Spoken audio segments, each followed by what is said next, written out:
This is the Inspection Pro Joe podcast, where we break down everything you need to know to grow a successful home inspection company. Join hosts Joey and Jake as they share insider knowledge and chat with the industry's best on how to take your business to the next level. This program is brought to you by Pair Payments. Welcome back to Inspection Pro Joe, episode 23. Today we have with us Gary Sloan, the CEO and owner of Discovery Inspections. Gary, we're very excited to have you on with us today. Well, I can't tell you how excited I am. I'm admittedly a little bit nervous, but I hope I can bring some value to your episode.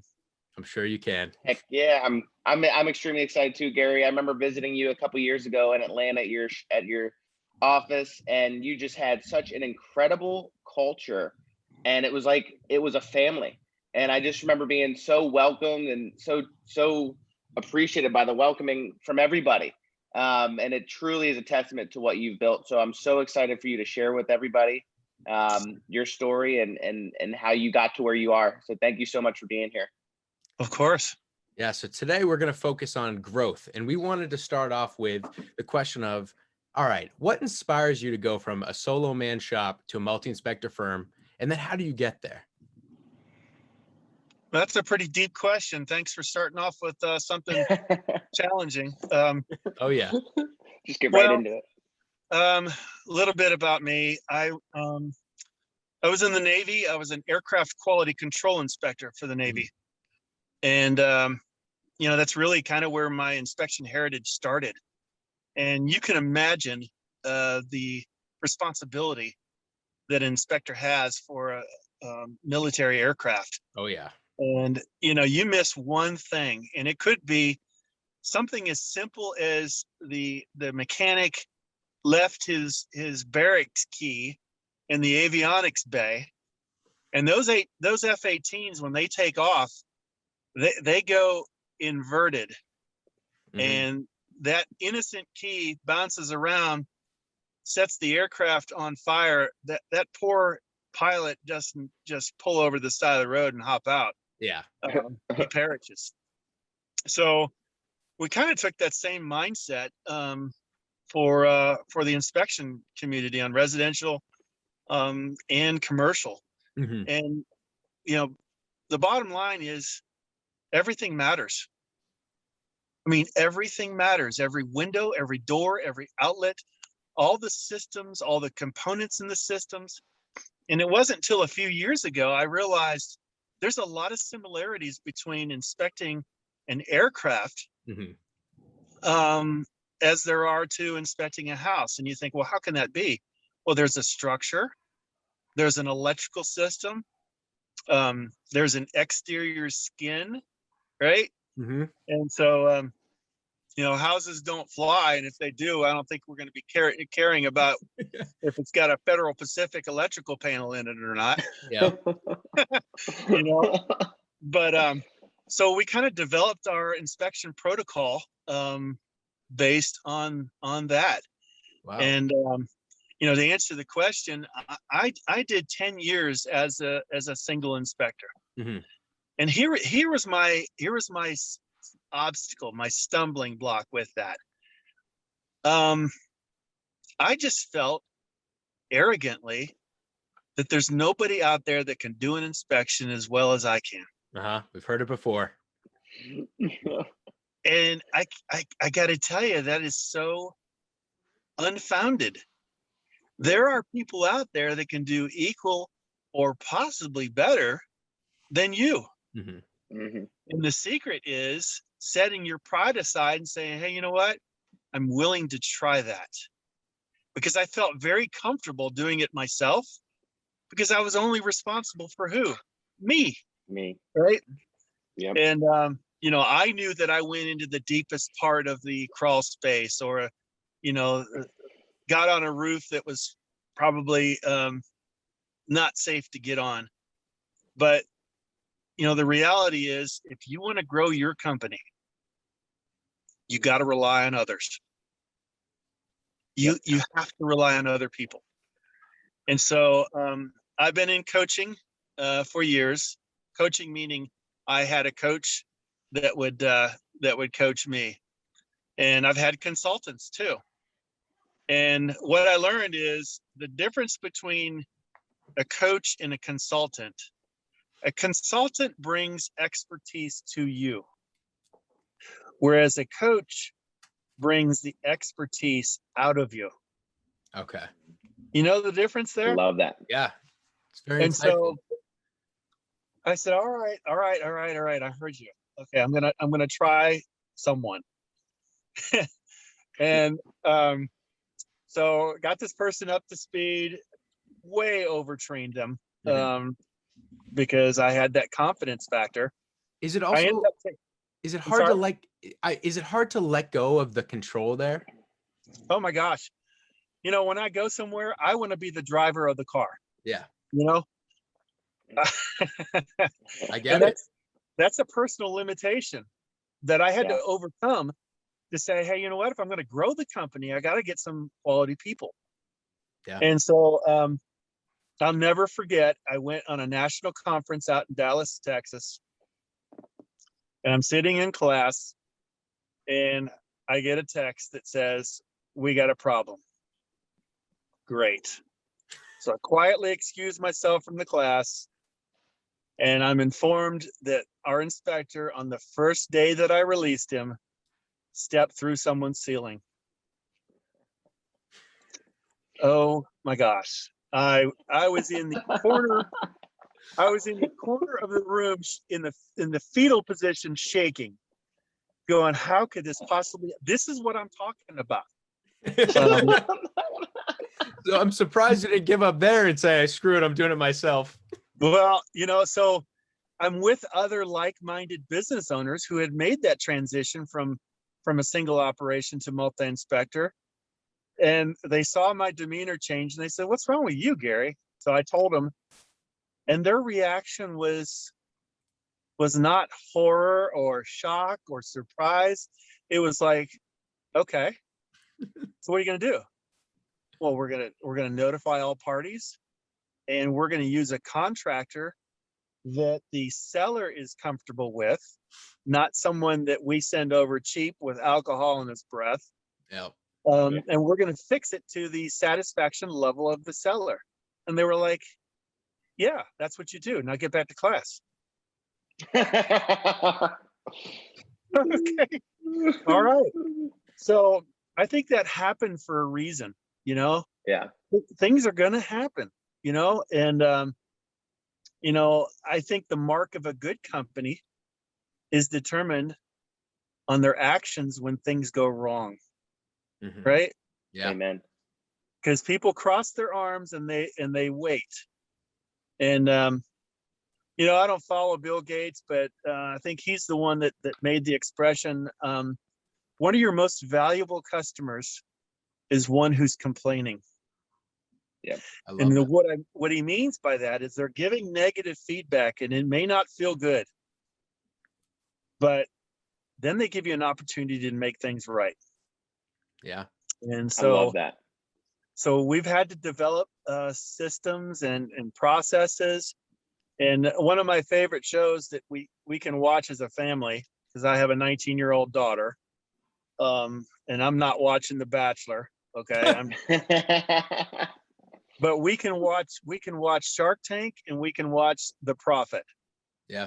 That's And awesome. Marcus Lemonis is coined the expression, people, processes, profit. Right. Yeah. And so the processes, I had processes in my head on what I do when I get to the house and the utilities are not on. Yep. What do I do for that? I get to the house and there's an adolescent in the home. What do I do for that? So yeah, we had to develop those processes. And I know that you need those processes to scale. So was it just a matter of getting it from your head onto paper? Yeah. And, you know, it's one of these things too. I used to work for Delta Airlines. And so I got to work with the engineering staff, and those guys are process driven. Yeah. They thrive on details. and they're just deep thinkers, and which when we get a customer that's an engineer, I almost want to charge more for that. I know exactly what you mean. But I would tell you, one of my favorite restaurants, believe it or not, is Outback Steakhouse. And the reason is they have a wonderful appetizer called coconut shrimp. And that sets the stage for the rest of my experience there. But when I go there, whether it's in Virginia or Florida or in my home state, the consistency of the food should be pretty similar. The taste, the size of the shrimp, the number of shrimp that I'm given should be pretty similar. And that means they have a process, right? Mm-hmm.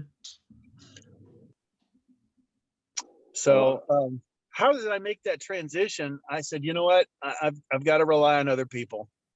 And so I started off slowly, and you heard my one story, but we just kept marching forward. Yeah. We just kept marching forward. And, the key to this, I think, I have to say this, I just mentioned I was 10 years as a single operator. Mm-hmm. And, we have affectionate terms for them, a man in a van, a chuck in a truck. Yeah. I was that guy. And, Yeah. Back then when I was, competing against the multi-inspector firms, what I would say is, hey, I'm the owner of the company. And when you hire us, you're going to get the owner. What better person to have? Yeah. Now as a multi-inspector, I can't say that anymore. So I say now,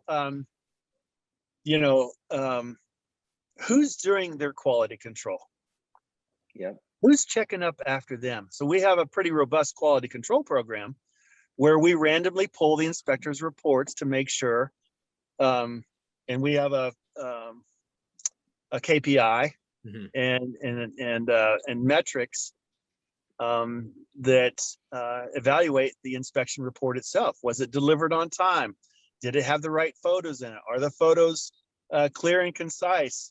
What about grammar and punctuation and capitalization? Did the inspector have his shirt tucked in during the inspection? Did he set up the inspection, the expectations, and review the concerns the client has for the house? And then did he close properly? We have a process for that. Setting the thermostats back exactly the way the homeowner had them. Mm-hmm. Right? Yeah. We don't leave ovens on. We don't leave doors unlocked. I've made all of those mistakes, and they're avoidable. That's funny that you say you've made all those mistakes, because my next question was going to be, I know that usually for a rule to exist, there's a reason. So I'm wondering, how many of these metrics for accountability did you make preventatively, or how many is it just from experience where you said, all right, all of these things have gone wrong for me, so now I'm going to have it on paper so that they're accountable and so it can't go wrong again? Yeah. So I started off with not a grade sheet, but an evaluation, right? And so I wrote the things down, basically the blunders that I had done in the past. And then here's what I did. When I had a group of inspectors, a team, I sat them down and said, hey, you know what? We're going to have an evaluation, and I'm an inspector by heart. I'm okay with you evaluating me on the things that I can control, mm-hmm. right? The things that I have control or influence on. Yep. Locking the house up, wearing shoe covers inside, not smoking inside the home. I hope nobody's doing that. So what I did was I had them help me build the evaluation. That's awesome. Get buy-in. I love that. Which gave me automatic buy-in. They're like, yeah, we can do that. So we've been doing that successfully, and so that's one piece. We also do on-site evaluations of the inspectors. And this isn't a sneak inspection. Was the inspector, did he show up on time? Time for us is really, really important. And, we have an internal mechanism that encourages our inspectors to be on time. We try to hit 15 minutes prior. This inspection starts at 9 o'clock. 8:45 is when he should be, or she should be in front of the property, ready to go. If you go earlier than that, and you're doing an outside inspection, you may find through the master bathroom window someone's inappropriate, and they're showering or bathing, and that's an awkward thing too. Yeah. So if for whatever reason our inspector happens to be tardy, our staff is going to be all over in contacting the buyer's agent, certainly the buyer, and informing them, hey, there's an overturned tractor trailer. Don't worry, everything's fine. We're still en route. But Perfect. if something that we've done in terms of scheduling and we didn't afford enough time in between inspections, that's on us. And so here's what we do when we're late. We credit the client $1 a minute. So it's $1 a minute every minute we're late. And last time I can remember, this was years ago. That's awesome. That is great. I love that. And I got that from the daycares. I don't know if you have children, and if you're late, boy, they hammer you for that. So $1 a minute. And so I was late. This was years ago, 20 minutes. I showed up. My gosh, my head was down. I apologized profusely. They were in the backyard figuring out where their play set was going to go. They didn't care, but I certainly did. And I told them, I said, it's $1 a minute. And the guy said, he goes, $1 a minute. He goes, well, can you make a few laps around the subdivision and come back? I love it. That's awesome. That's great. So the other thing that really helped me transition is I learned the importance of following the paths of others who have already blazed that trail. Yeah. I looked at the other companies that were established, that had great reputations. They didn't get there. They didn't build their business by luck or by chance. They built it with, like I said, systems and having the right people and processes. That's how they grew their company. Yeah. And so I rubbed shoulders with them. And, what do you have for this? What do you do in this scenario? You mind if I get a copy of that? And what you'll find, I think, is you'll grow faster if you put your pride aside and say, hey, can you help me with this? Or can I get your advice on that? It's just you'll accelerate the growth of your company by doing so. Yep. I already used the word coaching. It's really, really important. Yeah. And I would add 2 other members of your team. I think you need to have a mentor, and that could be different from a coach. The third person that I think is necessary is an accountability partner. Okay. So coach, mentor, accountability partner. When you put those people in place, you should just expect growth. Yeah. That's awesome. So I do have a question about accountability partner, but we need to take a quick break to hear a word from our sponsor. And then when we're back, we'll get right into that. All right. The home inspection industry is highly competitive, and you need an edge to stay on top. You certainly can't afford to give profit away for no reason. But what if I told you credit card processors may be overcharging you and robbing you of profits you've worked hard to earn? It's time to put an end to being overcharged for payment processing. It's time to take back your profits. That's why we've put together a free report, How to Avoid Being Overcharged by Your Payment Processor. Head over to takebackyourprofits.com, download the report, and put an end to being overcharged for credit card processing. You've worked hard for your sales, and you deserve to keep it. What are you waiting for? Go to takebackyourprofits.com and download your report today. All right, we're back. So, Gary, what exactly is the accountability partner, and how does that help you grow your business? Well, the accountability partner isn't anything new. Okay. I kind of got that concept from when I was physically fit. I would go to the gym You still look and great. I would go to the gym and, I tried to find somebody that was my size. And so we didn't have to change weights around so much. Mhm. But, there's days when you just don't feel like going to the gym. Right. Yeah. And knowing that your partner's there waiting for you is an extra push to get you there. Yeah. So if we apply that same concept in the business world, I have an accountability partner that we meet once a week. And, we go over different things like hiring and leadership development and our KPIs, which stands for key performance indicators. Mhm. I'm glad We go over our financials.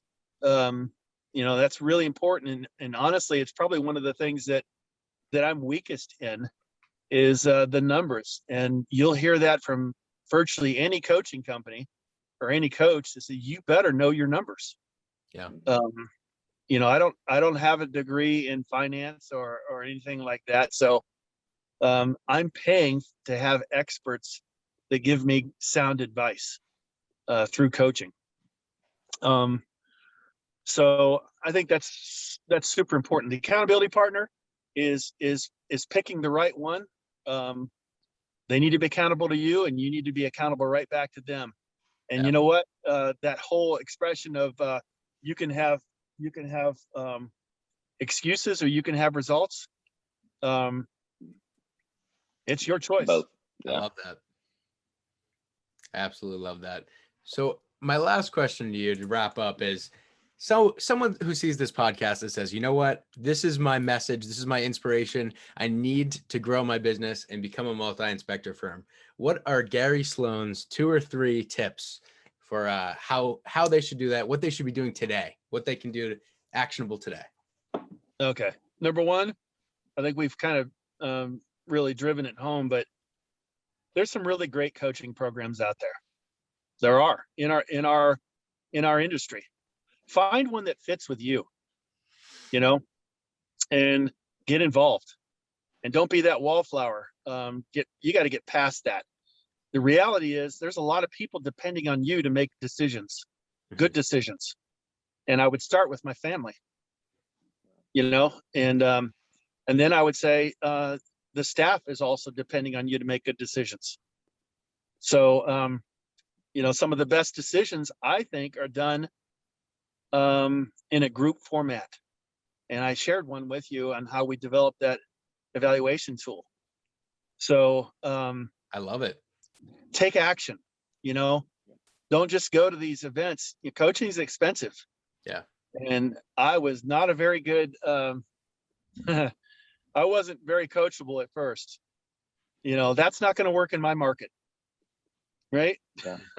No, it's not. Yeah. You hear that all the time.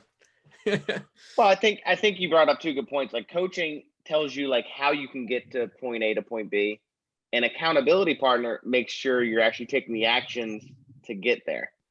I think so many of us, we go to these conferences and there's only so much we can really implement when we get back to our day to day. And only so much energy we have to do those things. And if we let things get pushed off to the wayside, we end up not doing them until we meet again, until the next conference, until the next coaching session or platinum group or whatever you may be in. And that's only going to hurt your business, because the stuff that these multi-inspectors are doing to grow, it's not like mentally exhaustive at all. It's just reprioritizing what you think is important, and that's for all of us. I think sometimes we get caught up in the weeds when we need to be over here as business owners and not get caught up in the minutia, but what's going to change my business for the better on top by being that overarching viewpoint. The macro perspective instead of the micro perspective is huge. So I love what you're saying. I mean, that's great. I think, for a lot, like Gary, like you said, you had trouble getting out of your own way. I think that's for the one-man shop.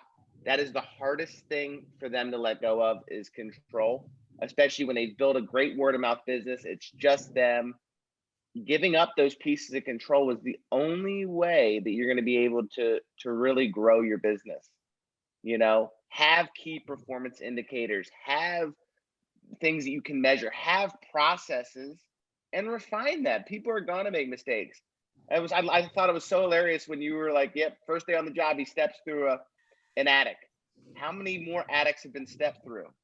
Like, right? It's like one of those things, like now we already know what to do. It's not even a big deal anymore. Like, you have people stepping through attics all the time now. It's not like an issue, really. You know, it's just one of those things. Hey, try to be more careful. I'm glad you're not injured. Like, and we're going to take care of it. That's a great point, because problems do happen, and you want problems, because if you have more problems, that means your business is growing. If you have no problems, you're not doing any business. Yeah, I love exactly. that. Okay, there's one tool that I want to share before we end, and it's a tool that it's not innovative. It's been used for years. It's called a SWOT analysis. Yep. SWOT. I love it. And you can go to YouTube. There's so many resources on it, but it stands for strengths, weaknesses, opportunities, and threats. Mm-hmm. And there are certain things that we're good at. You know, for me, I still like inspecting, but how can I grow the company if I'm in a crawl space or in an attic? I mean, so anyway, so identify your strengths, play to your strengths. Weakness is I shared with you the numbers. Like, I don't know how to spell payroll. Is that one word or two? You know, so I have somebody who does that for me, right? Strength, weakness, opportunities. You know, new construction is hot. I think probably nationwide. Yeah. Then get your team code certified so you can get part of that business. That's an opportunity. Threat. I kind of break up threats into internal and external. An internal threat for a single operator is, what happens when you roll your ankle or you catch a virus? What does that do to your income? Yeah. What does that do to your relationship to your referral sources when they say, what do you mean you're not available for 3 weeks? I can't wait 3 weeks for you. Yeah. So now they get accustomed to using someone else. And then another threat would be an external threat. And that could be interest rates go crazy. Mm-hmm. Or, you know, God forbid the U.S. gets involved in a war. Or an external threat could be, how about a lawsuit? Yeah. You know, so I would encourage the listeners to really get into the SWOT analysis and take your time on it. And it'll really reveal some things about your operation. Amen. I love that. And for weaknesses, if somebody has weaknesses, like you just said, payroll, you don't even know how to spell it, but you hired somebody to do that, or you delegated somebody to handle those weaknesses. You know, I think sometimes we think of diversity as just being like colors, but it's diversity in our businesses too. You know, I don't want a million Joeys. I don't want a million Rochelles or Lennys. I want different people, different backgrounds, different knowledge base, different strengths, different weaknesses, because together we're going to be stronger. You know, if I just had a million of me, we would never really get past that. You know, I need process people because I'm not.